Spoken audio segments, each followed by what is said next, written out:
Assalamualaikum warahmatullahi wabarakatuh.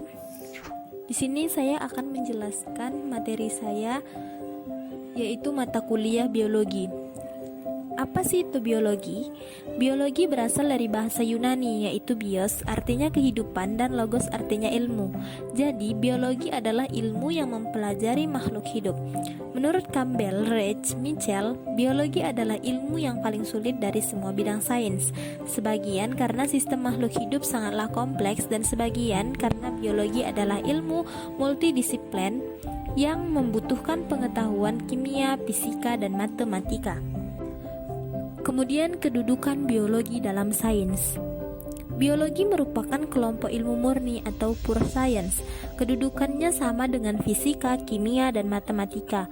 Biologi sebagian ilmu murni berperan dalam perkembangan ilmu terapan atau applied science. 1.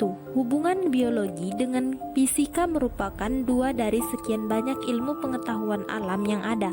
Penyatuan dua cabang ilmu ini menghasilkan cabang ilmu biofisika dan fisika medis. Biofisika mempelajari tentang bagaimana mengaplikasikan hasil temuan bidang fisika terhadap dunia biologis atau ilmu penyakit dan penanggulangannya.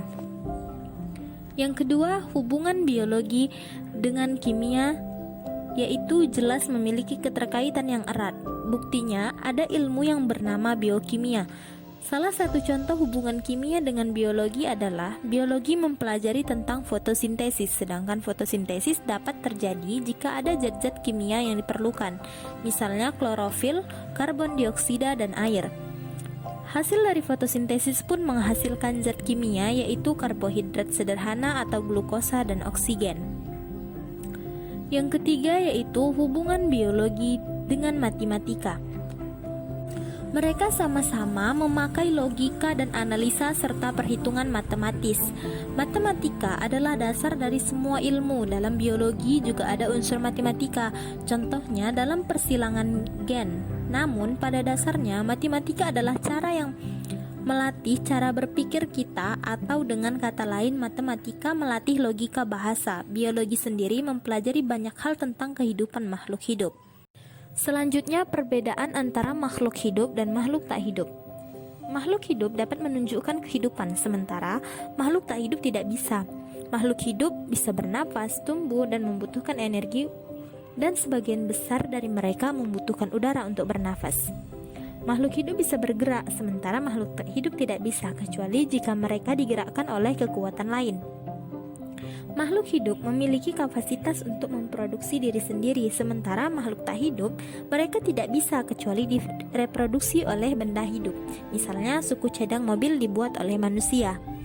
Makhluk hidup cepat atau lambat akan mati, sementara makhluk tak hidup tidak memiliki kapasitas untuk hidup dan mati.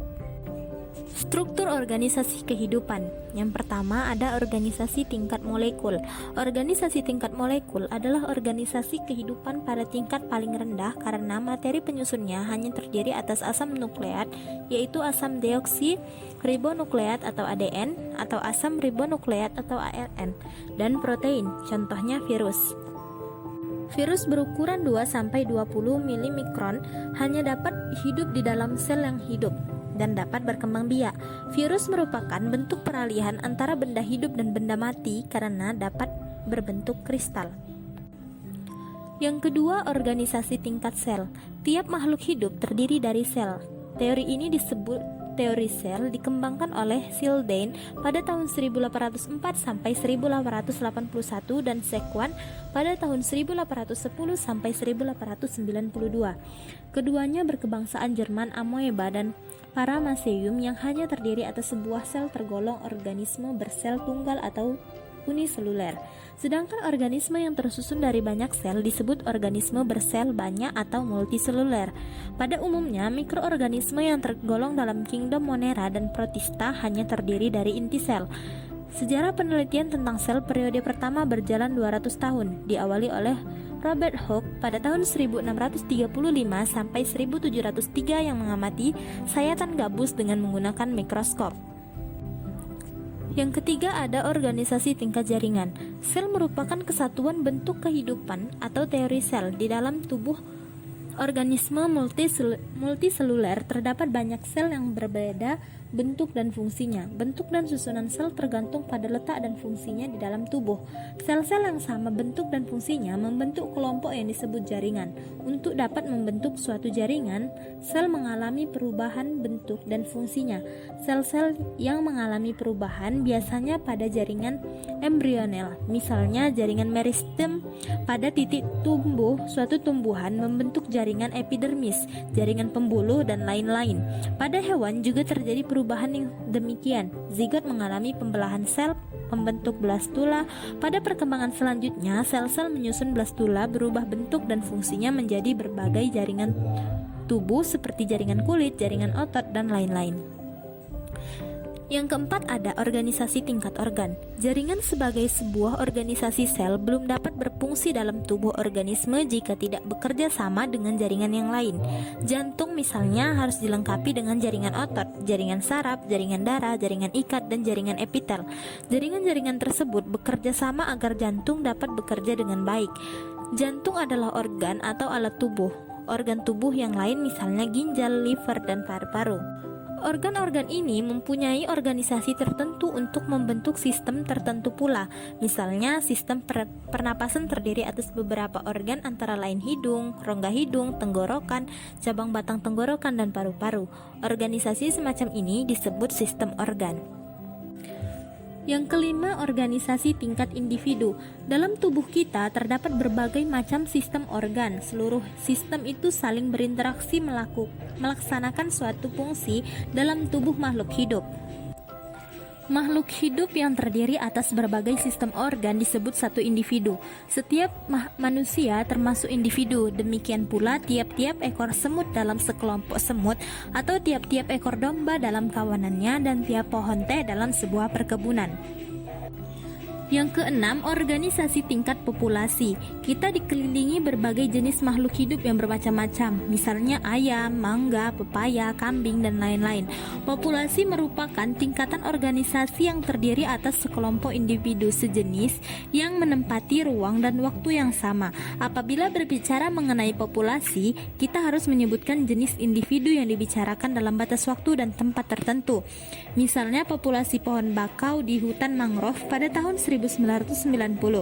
Kita tidak dapat mengatakan bahwa pohon bakau yang hidup di hutan mangrove dan di pesisir pantai selatan adalah satu populasi karena tempatnya berbeda.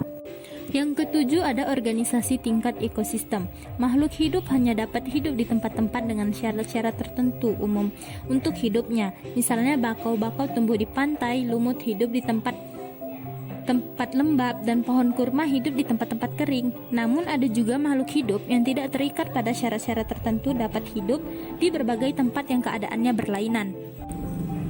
Berbagai jenis makhluk hidup yang memerlukan syarat lingkungan sama dan dalam beberapa hal saling membutuhkan, biasanya akan hidup bersamaan. Misalnya di persawahan terdapat padi, kata, ulat, dan tikus.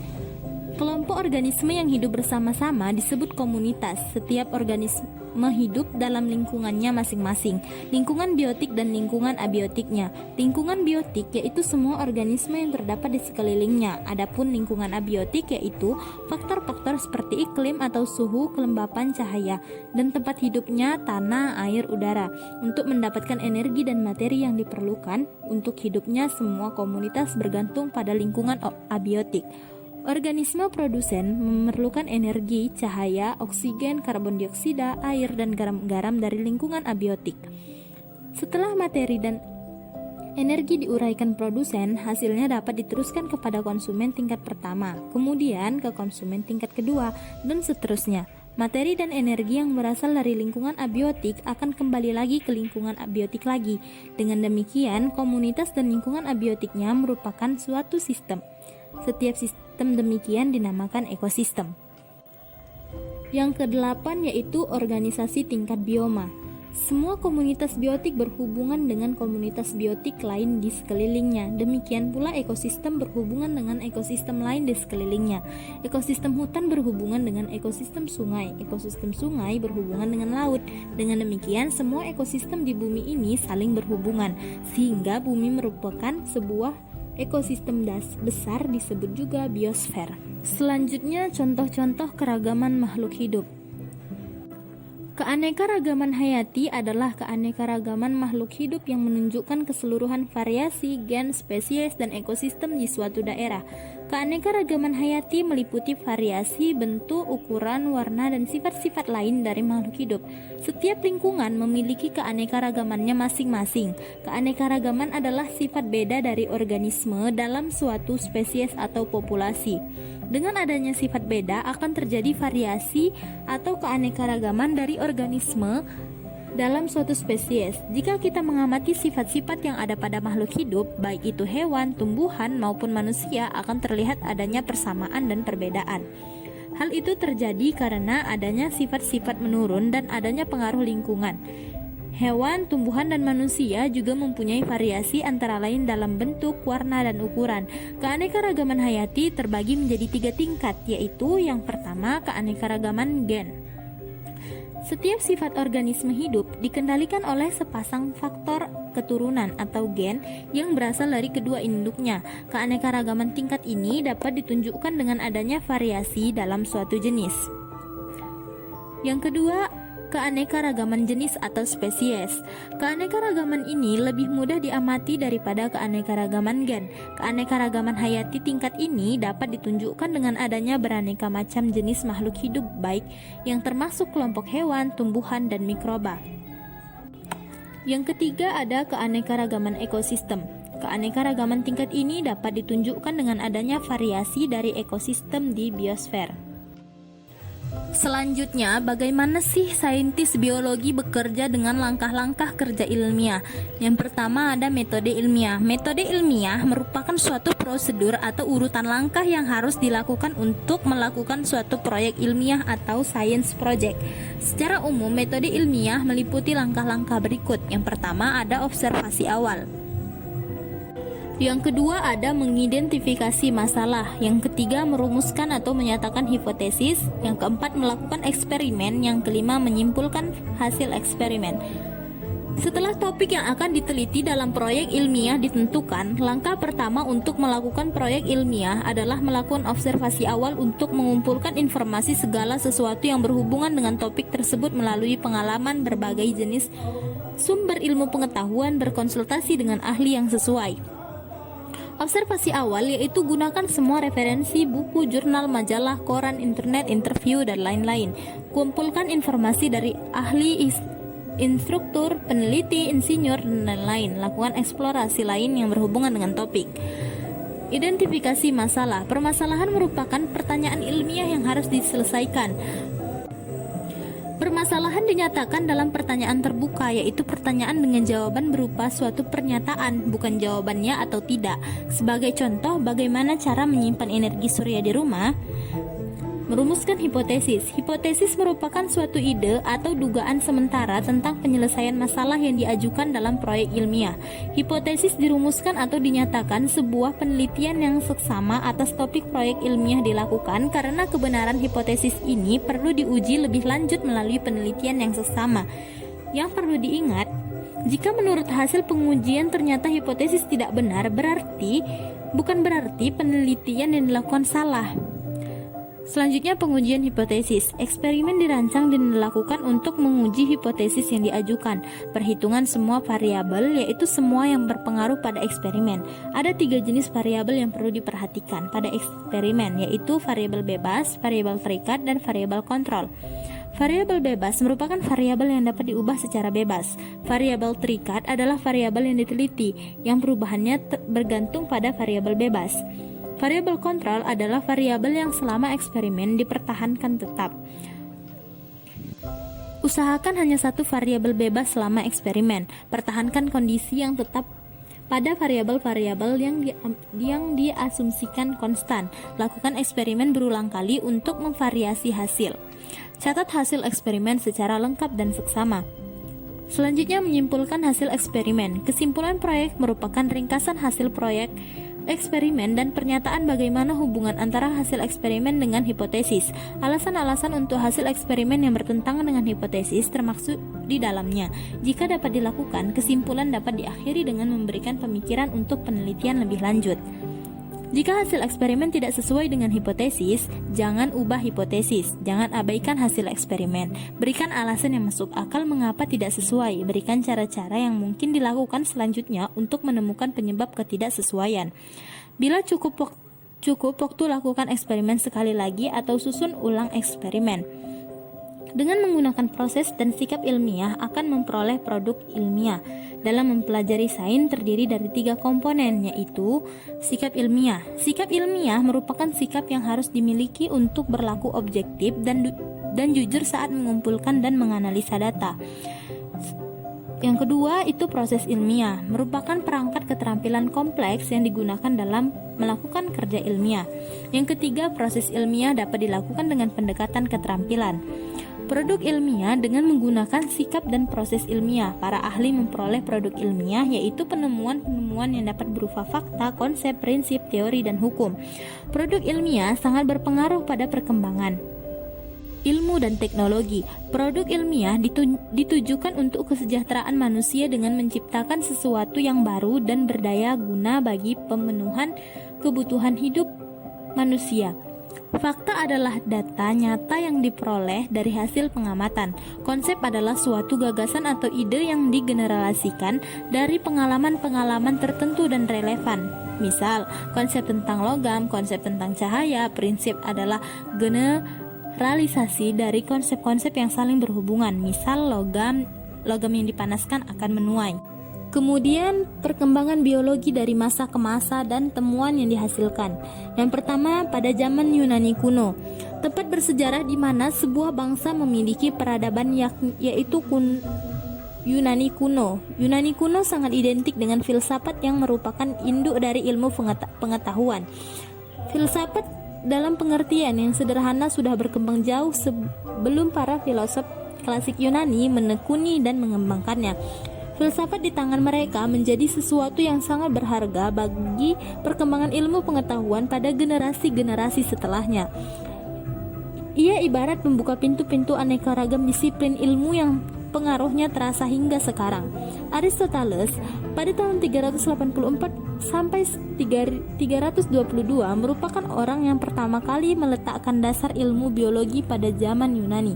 Ia mengemukakan sebuah teori tentang asal-muasal makhluk hidup dari benda mati yang dikenal dengan teori abiogenesis atau generatio spontanea.